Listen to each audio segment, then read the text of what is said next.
Hello. So I will be reviewing the article entitled Heroin Contaminated with Fentanyl Dramatically Enhances Brain Hypoxia and Induces Brain Hypothermia. So, as you can infer from the title of the paper, the study will be using heroin and fentanyl in the experiments, and it will be looking at the effects on oxygen levels as well as on temperature, both in the brain and other parts of the body. Slide. So I will go into the background uh, of this study, both on a bit of the mechanisms behind heroin and fentanyl, and then into the motivators for the study.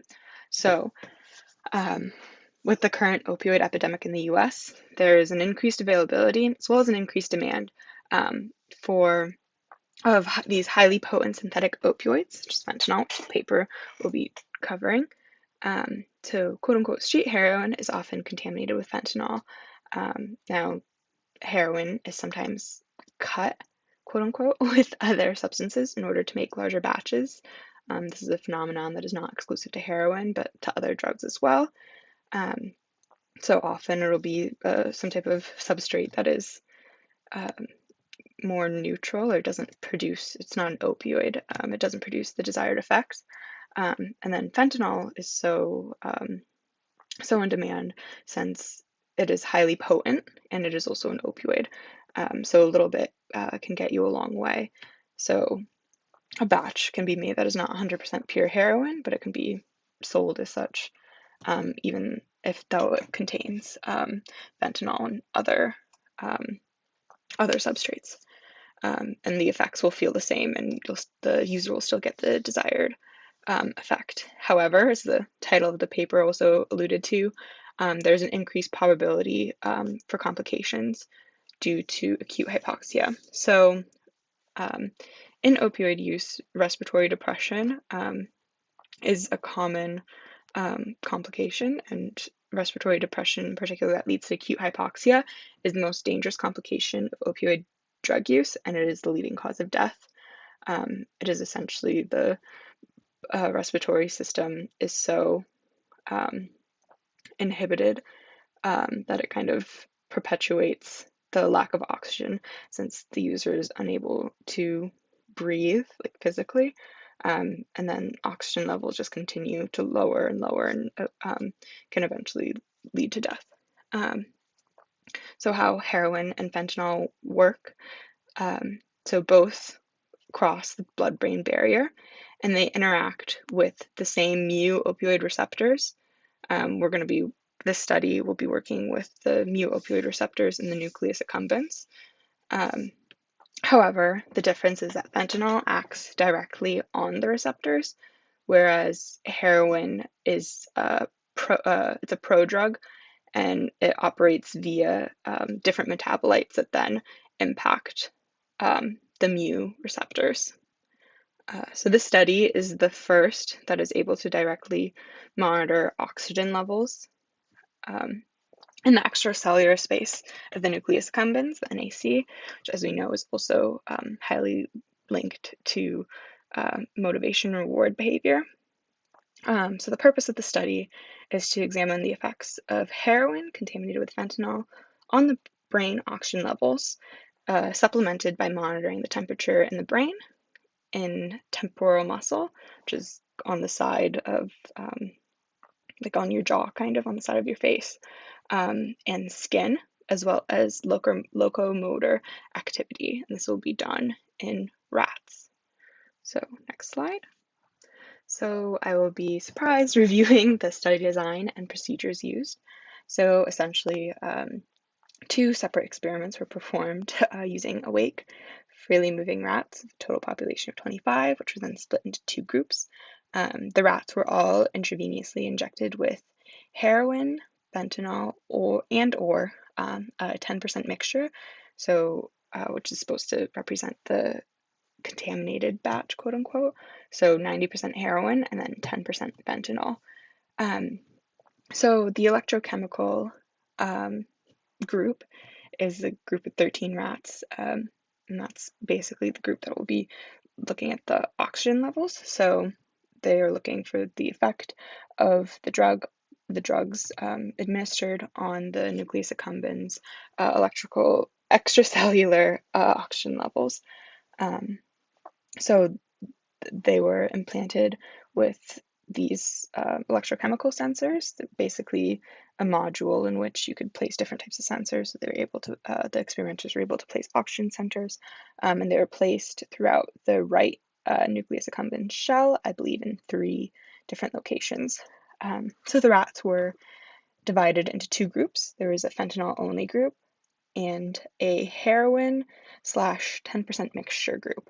So the fentanyl only group was given the single injection of fentanyl, and then the recordings were done. And the drug was only injected 2 hours after the session began, so that the rat could become accustomed to the recording conditions, and so that the researchers could also have a baseline from which to compare the collected data. And then for the other group, for the heroin slash 10% mixture, these rats received on one day the heroin mixture, and then received a break day, and then the next day received the 10% mixture injection. So the drug presentation was counterbalanced. So the second group is the thermal recording group, which is looking at the effects of the drugs on the temperature in the nucleus accumbens, the temporal muscle, which is again along the side of the face, kind of like a jaw muscle, and skin, as well as looking at locomotor activity. So 12 rats were implanted with thermocouple electrodes placed in the nucleus accumbens shell, the temporal muscle, and then subcutaneously along the nasal ridge of the rat. Locomotor activity was monitored by 4 infrared motion detectors. So in 3 6 to 8 hour sessions, the rats received a single IV injection of each drug. So again, it was balanced, kind of counterbalanced. So in one session, they would receive heroin, another they would receive fentanyl, and another they would receive the 10% mixture. The drug was injected 2 hours after the session start in quiet resting conditions at baseline temperature levels, again similar to the electrochemical group, just to establish a baseline. And then at the conclusion of experimentation, the rats were decapitated and their brains removed for analysis to see any type of possible anatomic damage. Next slide. Okay. And then at the conclusion of experimentation, the rats were decapitated and their brains removed for analysis to see any type of possible anatomic damage. Next slide. So this slide you can see shows the changes in nucleus accumbens oxygen levels. It's normalized as percentage versus baseline. So here you see 100 is the baseline, and then all the drugs are represented by dots of different colors. So blue represents fentanyl, brown represents heroin, and red represents heroin fentanyl mix, the contaminated mix.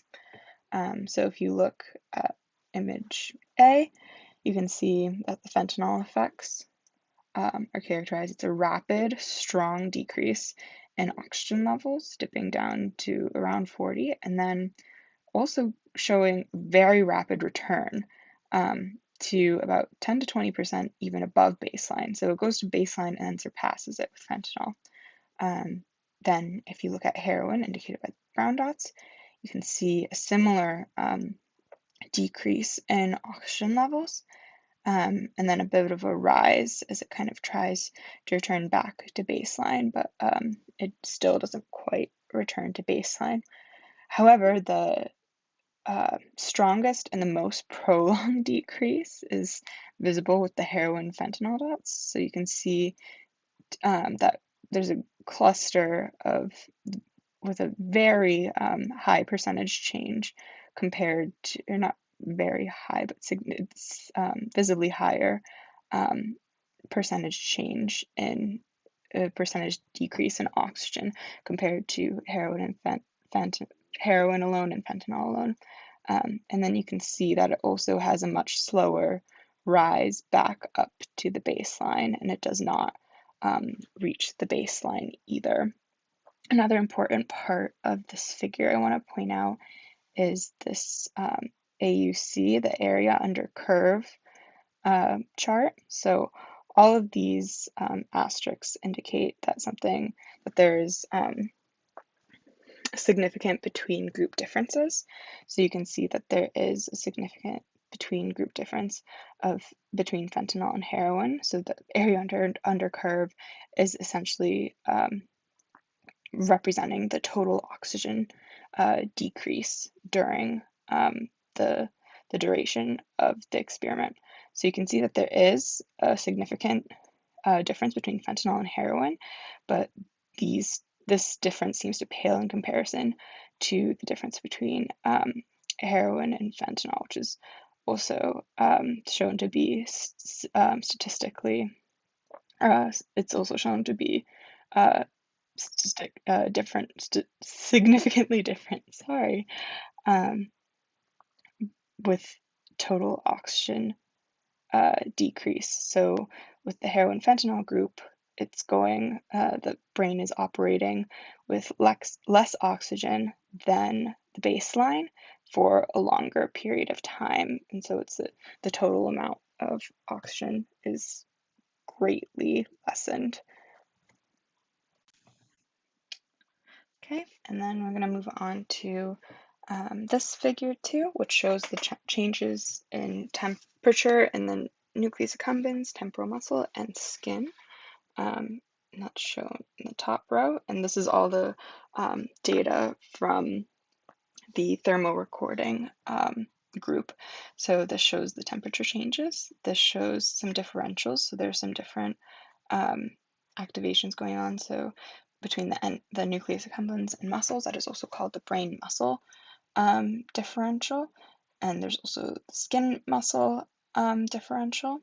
And then also looking at locomotion, so activity, how activity rates may have changed after being injected with the drug. So for fentanyl, you can see that there was a biphasic temperature response. So there was a decrease and then an increase across all 3 categories, as shown in this legend, in temperature following injection of the drug. For the brain muscle differential, the temperature actually increased, and this is also called intrabrain heat production. Is kind of the cause for this, and intrabrain heat production is the result of metabolic brain activation, inhibitions, etc. I'm not going to get too into the nitty-gritty on this one. So there's another figure that will be talking about the differentials. And then you can also see here that the locomotor activity decreased. So this is a little bit before the start of the experiment. And then you can see as the drug took effect, there was a drop in movement. Next, you can see heroin effects. So there was actually a monophasic temperature response. So there's an increased temperature as soon as the drug was injected across the nucleus accumbens in the muscles and the skin. There was also near total locomotor inhibition for some time, and then for whatever reason, they're slightly above baseline. So again, this baseline is a dotted line here. There's slightly above baseline locomotion. Finally, for the heroin fentanyl, you can see that it also has a biphasic temperature response. However, similar to the fentanyl, however, it is a much steeper, it encompasses a wider range than the fentanyl graph. So you can see that it is longer in duration, as well as it did not fully return to the baseline after 4 hours, which the fentanyl and the heroin were able to. Similarly, you can see in the locomotor inhibition, it was near total, much flatter line here. And then it was able to eventually return to baseline. But what's significant here, especially, is this much more intense biphasic temperature response for heroin and fentanyl mixture. Next. So this slide, as you can see, we're again looking at a figure of charts, but this time we're looking at high resolution analyses of changes in temperature parameters as well as in changes in oxygen again, and we're kind of zooming in on the 20-minute post-injection period, which, as we were able to see in the previous graphs, were the periods during which there was the most significant or the most visible increases or decreases in temperature and decreases in oxygen levels. So to start, we can look at the nucleus accumbens temperature change graph, and we can see that for all of these graphs, heroin is indicated by the circles, fentanyl by the squares, and the heroin-fentanyl mixture by the triangles. So fentanyl induced a rapid decrease in nucleus accumbens temperature. However, there's an even stronger decrease induced by the heroin-fentanyl mixture in the temperature of the nucleus accumbens, so even greater change from baseline. Similarly, in the nucleus accumbens muscle differential and the skin muscle differential, we can see by the triangles for both that the heroin-fentanyl mixture in both had the most significant initial changes from baseline. I'm not exactly sure why here fentanyl ends up at the end of the 20-minute mark kind of being higher, but it might just be a flux and maybe it dips down after as the graph continues. I'm not too sure on that one. And then finally, looking at the change in oxygen levels, so there was a decrease in oxygen, and it's seen within seconds of injection. So it's a very crucial period of usage.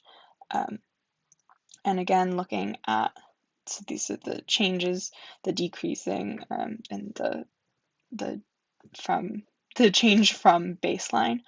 So you see that fentanyl does dip down very low, then is able to shoot up, rise back up a bit faster. And then similarly, heroin also dips down low, not quite as low, or doesn't change quite as much as fentanyl. It's also able to rise up to around baseline, but then we see in red the heroin-fentanyl mixture that has the furthest change in the furthest percentage change from baseline, and it is nowhere even near back to baseline as fentanyl and heroin on their own are. It's still down at about 60% of full baseline capacity. So the next slide, which you got a sneak peek of, is correlative relationships. So now looking at the correlative relationships between nucleus accumbens oxygen levels and the nucleus accumbens temperature, and then any type of correlative relationship between nucleus accumbens oxygen levels again and nucleus accumbens muscle temperature differentials. So to begin, for heroin, there were no correlations found. So with heroin, the brain temperature actually remained at baseline as the oxygen levels dropped following the intravenous injection of heroin. But once the oxygen levels came back up and returned to baseline, levels, for whatever reason, the nucleus accumbens temperature also rose. Next, looking at fentanyl. So there were negative correlations, as seen here, between oxygen levels and the nucleus accumbens temperature and the nucleus accumbens muscle temperature differentials. So the increases in brain temperature, the nucleus accumbens temperature, followed decreases in oxygen for fentanyl, which is illustrated in this point here. But the relationship was more complex than this, so there was a significant negative correlation found during the period of oxygen decrease. So the brain temperature also similarly remained stable when oxygen dropped, but then the return of oxygen to baseline was related to decreases in brain temperature below baseline. So basically, similarly, for the beginning, like to heroin, where there's the brain temperatures remain the same as oxygen decreases. However, for whatever reason, once it returns closer to baseline, while heroin, the brain temperature went up, for fentanyl, the brain temperature went down below baseline. Then with the fentanyl heroin mixture, it is complicated. So there's both negative and a positive correlation. So to start, we'll look at the positive, or we can look at the negative correlation actually. For whatever reason, despite the prolonged hypoxia in comparison to fentanyl alone, the relationship between oxygen and the brain muscle differential here is, it's more similar to that as seen with fentanyl alone. But then the complicated part now is with explaining this positive correlation. So this is between the nucleus accumbens temperature change and the nucleus accumbens oxygen levels. So as oxygen dropped to its maximum low point before any change in temperature was seen. So with heroin and fentanyl, at that low point, there wasn't any type of change in temperature. The change in temperature came when oxygen returned around baseline levels. However, for heroin and fentanyl, for whatever reason, instead, the temperature change began while oxygen began to rise to baseline, and oxygen never rose back to baseline during the duration of this experiment, but instead it found that as oxygen levels rose back from the lowest, or that maximum low point, the temperature of the nucleus accumbens began to decrease below baseline. And that is the positive correlation shown in this top right corner. So next slide. So finally, some takeaways from this from the study. Basically trying to wrap up any loose ends. So hypoxic brain effect potential is heightened by even minor contamination of heroin with fentanyl. The study was able to find that fentanyl is about 10 times stronger than heroin in its ability to induce brain hypoxia. Again, it's the interaction between heroin and fentanyl that makes it especially dangerous, but also just the potency of fentanyl. And they were able to find that this brain hypoxia is a result of respiratory depression per the correlative analysis, and it is not a result of any type of brain metabolic function, which would be reflected instead by the nucleus accumbens and the muscle temperature differential, but that was not found. And given that oxygen levels within the first 3 minutes of intravenous injection the oxygen levels decrease by up to 30 to 40% of baseline. The decreased locomotive ability, that also comes pretty quickly within after injection, makes it all the more dangerous, as you are more likely then to fall into a comatose state or basically be unable to do anything about what's going on in your body. The heroin fentanyl biphasic temperature response suggests skin vasodilation and enhanced heat dissipation as a primary factor determining the decrease in brain and muscle temperatures. So again, it's looking at, it's basically ruling out any other, or trying to rule out any other potential factors as being the result of, as resulting in the brain and muscle temperatures, instead looking not necessarily at the processes that are happening in the brain, but the skin responses to the drug in the system. Finally, the immediate hypothermic effect of the mixture is the most clinically relevant, according to the researchers, since most acute complications related to fentanyl occur within the first 20 minutes after an intravenous injection. So similarly, it's a heightened risk for hypoxia due to the cold, the kind of the hypothermic state, as well as also, again, going back to the decreased locomotive ability. Next. So finally, I have some questions in closing. I want to say thank you for watching. I think this is probably longer than I expected it to be. But I have these questions to wonder about, which is basically the researchers briefly touched on different methods of administration. So I was also wondering if there would be changes in oxygen levels or temperature. So for example, nasal usage, could that result in a prolonged high as the drug would slowly and continuously enter the system? So specifically with like heroin fentanyl mixes, fentanyl, even with skin contact, is still able to produce an effect. So thinking of maybe like if nasal nasal usage, while it would be slower, it could be more prolonged as the substance remains kind of in your nasal cavity.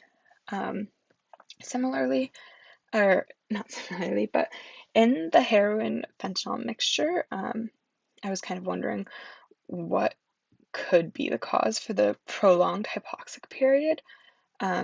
So I was just, it's an interesting, it's again some type of drug interaction going on there. So my thought was like, since the fentanyl is acting directly on the receptors, and then the heroin is acting as a prodrug, and kind of interacting with metabolites, I'm wondering if like fentanyl would kind of be causing a primary effect, and then heroin kind of reinforcing that effect of the high, and kind of like a 1-2 punch. And then finally, since most bad batches in the real world contain heroin, fentanyl, and some other substrate, would creating a mixture like that for the same study, would it change outcomes? Just wondering if the addition of some type of substrate would somehow, quote unquote, dilute it, just because they were working with pure heroin and fentanyl and no other additions that were put on the rats. Okay, that is all.